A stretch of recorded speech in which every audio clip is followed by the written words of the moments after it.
सर्वप्रथम या महापुरुषांना आणि संतांना वंदन करतो। या विचारपीठावरील आमच्या सगळ्यांचे नेते, आमचे आधारस्थान, आमचे मार्गदर्शक, लोकनेते, जाणता राजा शरद पवार साहेब,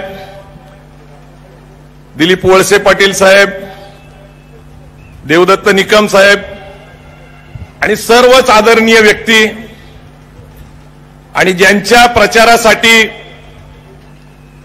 ही सभा आयोजित केलेली आहे ते माझे बंधू डॉक्टर अमोलजी कोल्हे यांना आम्ही 12 जानेवारीला राष्ट्रमाता जिजाऊ माँसाहेबांच्या जन्मदिवशी मराठा विश्वभूषण पुरस्कार दिला। त्याचं कारण त्यांनी केलेली अद्वितीय अशी संभाजी महाराजांची भूमिका। अमोलजींचा आणि माझा संबंध खरं तर 15 वर्षापेक्षा अधिक काळाचा। ज्यावेळेस ते संभाजी महाराजांवर एक नाटक करत होते, संबंध हळूहळू वाढत गेला। नंतरच्या काळामध्ये राजा शिवछत्रपती ही सिरियल टीव्हीवर करण्याचा निर्णय झाला। एनडी स्टुडिओ निर्माते असलेले नितीन देसाई यांनी छत्रपती शिवाजी महाराजांची भूमिका करण्यासाठी अनेक कलाकारांना निमंत्रित केलं होतं। अनेक कलाकार येत होते, आपल्याला दिलेले डायलॉग्स बोलत होते, परंतु ज्यावेळेस डॉक्टर अमोल कोल्हे छत्रपती शिवाजी महाराजांच्या वेशभूषेमध्ये आले, हातामध्ये भवानी तलवार होती आणि त्यांनी आल्यानंतर ती तलवार छातीला लावून जगदंब असं म्हटलं। माझ्यासारखा शिवभक्त उठला आणि त्यांच्या पायाशी जाऊन पडला, नतमस्तक झाला आणि शिवाजी महाराज साक्षात पाहिल्याचा आनंद डॉक्टर अमोल कोल्हेंनी मला दिला। अमोल कोल्हेंमुळे शिवाजी महाराज पाहता आले। शिवाजी महाराजांच्या भूमिकेतनं शिवाजी महाराज समजून घेता आले। त्यांनी अनन्यसाधारण काम त्या मालिकेमध्ये केलं होतं। आता हा निवडणुकीचा रण आहे। एका नावाने शिवाजी आहे एका बाजूला आणि एका बाजूला छत्रपती शिवाजी महाराजांची भूमिका केलेले अमोल कोल्हे। मला आता या विषयावर जास्त बोलायची गरज नाही, कारण मी 6च्या 6 मतदारसंघामध्ये गेली 4 दिवस फिरून आलेलो आहे।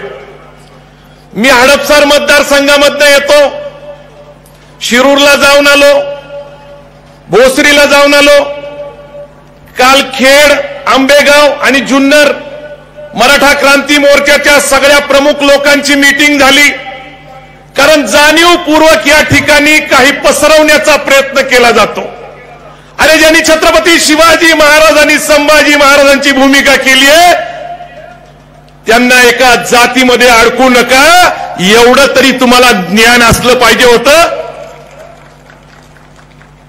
शिवाजी महाराज ज्या भूमीमध्ये येतात ती भूमी आहे, कारण जुन्नरला शिवनेरीवर छत्रपती शिवाजी महाराजांचा जन्म झालाय। या भूमीचं वैशिष्ट्य आहे की ही पहिली बुद्ध भूमी आहे, कारण इथं 292 लेण्या आहेत। बुद्धाची भूमी समतेची भूमी होती, त्यानंतर शिवभूमी आणि त्यानंतर सत्यशोधक महात्मा फुलेंची भूमी म्हणून ही ओळखलेली ही शिरूरची भूमी आहे। शिरूर मतदारसंघाची ही चळवळीची भूमी आहे। मग कधी शरद पवार साहेबांनी केलेल्या आंदोलनाची असेल शेतकऱ्यांसाठी, किंवा या ठिकाणी जी धरणं सगळी पवार साहेबांनी उभी केलेली आहेत त्याच्यासाठी असेल, ही सगळी चळवळीची भूमी आणि चळवळीच्या कार्यकर्त्यांना नक्की माहिती आहे की आपल्याला 29 तारखेला काय करायचं। मला फक्त एवढंच सांगायचंय की ज्या सत्यशोधक महात्मा फुलेंनी छत्रपती शिवाजी महाराजांची जयंती सुरू केली, छत्रपती शिवाजी महाराजांची समाधी शोधून काढली आणि छत्रपती शिवाजी महाराजांवर पहिलं मराठीतलं साहित्य म्हणजे त्यांनी 1000 ओव्यांचा पवाडा लिहिला। महात्मा फुलेंमुळे इतिहासामध्ये तसं बघितलं तर त्या काळामध्ये शिवाजी महाराजांचं नाव सुद्धा घेतलं जात नव्हतं। आपल्याला शिवाजी महाराजांचा खरा इतिहास ग्रँड डफने इंग्रजीमध्ये सांगितला होता. तो महात्मा फुलेंनी आपल्याला त्यांच्या पवाड्यातनं सांगितला. आणि महात्मा फुलेंचा इतिहास, त्यांचं चरित्र पंढरीनाथ पाटलांनी सांगितलं. आणि म्हणून डॉक्टर अमोल कोल्हेंच्या निमित्ताने आपल्याला सिरियलच्या माध्यमातून शिवाजी महाराज कळाले. हे नातं मी का सांगायचा प्रयत्न करतो हे तुम्हाला सगळ्यांना कळलं पाहिजे. देशाला स्वतंत्र मिळून 70 वर्ष झाले. या देशामध्ये जाती अंताची लढाई उभी केली पाहिजे. अशा काळामध्ये जातीचे उल्लेख करून राजकारण केलं जातं, याचा मी पहिल्यांदा निषेध करतो.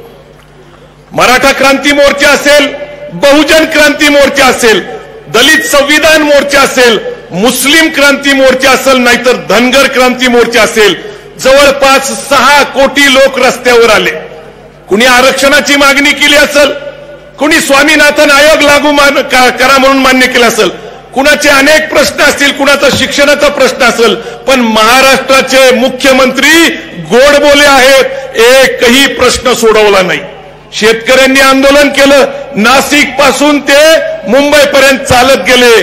त्यांच्या पायातनं रक्त येत होतं, त्यांच्या पायाला फोड आले होते, परंतु एकही आंदोलन यशस्वी झालेलं नाही, एकही मागणी पूर्ण झाली नाही. परवा दिवशी हुकुमशहाचे प्रतिनिधी अमित शहा बारामतीमध्ये आले होते आणि बारामतीमध्ये येऊन म्हणतात 50 वर्षात पवार साहेबांनी काय केलं. अहो, तुमचं डोकं ठिकाणावर आहे का? भुजला ज्या वेळेस भूकंप झाला होता, तुम्ही पवार साहेबांच्या पायाशी येऊन बसला होता गुजरात वाचवा म्हणण्यासाठी. हे नरेंद्र मोदी विसरले कसे? कारण त्यांना अनुभव होता लातूर आणि उस्मानाबादच्या भूकंपाचा. 1.5 महिना पूर्ण कारभार मंत्रिमंडळाचा सोलापूरमधनं पवार साहेबांनी चालवला होता. अरे, कुठली तुलना करता पवार साहेबांची? पवार साहेबांबद्दल या ठिकाणी मी या सभेनिमित्त साहेबांच्या समोर सांगतो, चंद्रकांत पाटील जीप सोडून बोलतायत. निवडणूक झाल्यानंतर लक्षात ठेवा, सध्या मी काँग्रेसचा आहे, नंतर परत संभाजी ब्रिगेडचाच आहे, रस्त्यावर फिरून देणार नाही. ज्या माणसांनी या मातीसाठी, या देशासाठी त्याग केला, संरक्षण मंत्री झाले, कृषी मंत्री झाले, 4 वेळा मुख्यमंत्री झाले, या सगळ्या बहुजन समाजाला न्याय दिला, या देशामध्ये महाराष्ट्र क्रमांक 1चं राज्य कायम ठेवलं. तुम्ही मग आमच्या बारामतीमध्ये येऊन विचारता का पवार साहेबांनी 50 वर्षात काय केलं? आणि तुमचेच हुकुमशहा असलेले काय म्हणतात की मी त्यांच्या बोटाला धरून राजकारण शिकलो. नक्की ठरवा तरी तुमचं काय म्हणणं आहे. मला शेवटचं एवढंच सांगायचंय, कारण अमोल कोल्हे साहेब शिवाजी महाराजांची भूमिका करत होते. साहेब, गेल्या वर्षी रायगड किल्ल्यावर जाऊन नरेंद्र मोदी, देवेंद्र फडणवीस आणि त्यांचे गुरु मनोहर भिडे हे रायगडावर गेले होते आणि त्यावेळेस घोषणा दिली होती, छत्रपतींची साथ द्या मोदीला साथ, छत्रपतींचे आशीर्वाद द्या मोदीला साथ. का हो? 2014ला तुम्ही शिवाजी महाराजांची आठवण केली, 2019ला नक्की काय झालं? कारण त्यांनी आश्वासन दिलं होतं, त्यांनी जलपूजन केलं होतं, छत्रपती शिवाजी महाराजांचं आंतरराष्ट्रीय स्मारक अरबी समुद्रामध्ये करू. जलपूजन झालं, भूमिपूजन झालं, म्हणजे काम दुसऱ्या दिवशी सुरू व्हायला पाहिजे होतं. अजून काम सुरू झालं नाही. राजकारणासाठी छत्रपती शिवाजी महाराजांसारख्या महापुरुषाचा यांनी उपयोग केला. का विसर पडला तुम्हाला डॉक्टर बाबासाहेब आंबेडकरांचा? इंदू मिलमध्ये तुम्ही त्या ठिकाणी मोठं स्मारक करणार होता. का विसर पडला तुम्हाला छत्रपती शाहू महाराजांचा? शाहू मिलमध्ये तुम्ही आंतरराष्ट्रीय स्मारक करणार होता. सगळ्या महापुरुषांचा उपयोग आपल्या स्वतःसाठी, आपल्या राजकारणासाठी करणारे हे लोक आहे. मला शेवटचं एवढंच सांगायचं, भारतीय जनता पार्टी हा मुखवटा आहे आणि त्यांचा चेहरा आरएसएस आहे आणि आरएसएस पासून या देशाला धोका आहे. कारण आरएसएसची विचारसरणी ही बंच ऑफ थॉट्स पासून येते, विचारधन पासून येते. आणि विचारधन म्हणजे काय? डॉक्टर गोलवलकर गुरुजींनी आरएसएस साठी बायबल म्हणून, त्यांचा धर्मग्रंथ म्हणून लिहिलंय, आणि ते म्हणजे विचारधन. विचारधनामध्ये काय लिहिलंय? आम्हाला या देशाचा झेंडा मान्य नाही, आम्हाला या देशाची राज्यघटना मान्य नाही, आम्हाला या देशाची लोकशाही मान्य नाहीये. जर लोकशाही मान्य नाहीये, राज्यघटना मान्य नाहीये, आता तर त्यांना फक्त बहुमत मिळालं होतं.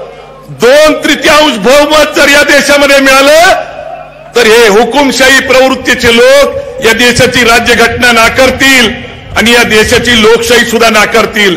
आणि म्हणून चळवळीतल्या सगळ्या कार्यकर्त्यांना माझी विनंती आहे की निर्णायक क्षणी आपल्याला निर्णय घेतला पाहिजे. आणि काँग्रेस, राष्ट्रवादी काँग्रेस, शेतकरी कामगार पक्ष, स्वाभिमानी शेतकरी संघटना, रिपब्लिकन डावी आघाडी यांनी जी आघाडी देशभरामध्ये महाराष्ट्रात उभी केलेली आहे त्या प्रत्येक उमेदवाराला निवडून आणण्याची जबाबदारी या सामाजिक कार्यकर्त्यांची आहे. नुसतं फुले शाहू आंबेडकरांच्या विचारांचं प्रबोधन करून चालणार नाही. निर्णायक क्षणी निर्णय घ्यायला लागतो. आणि म्हणून मी अधिकृतपणे संभाजी ब्रिगेडच्या वतीने डॉक्टर अमोल कोल्हेंना पाठिंबा देतो आणि त्यांना निवडून आणण्याची जबाबदारी घेतो. जय जिजाऊ, जय ज्योती.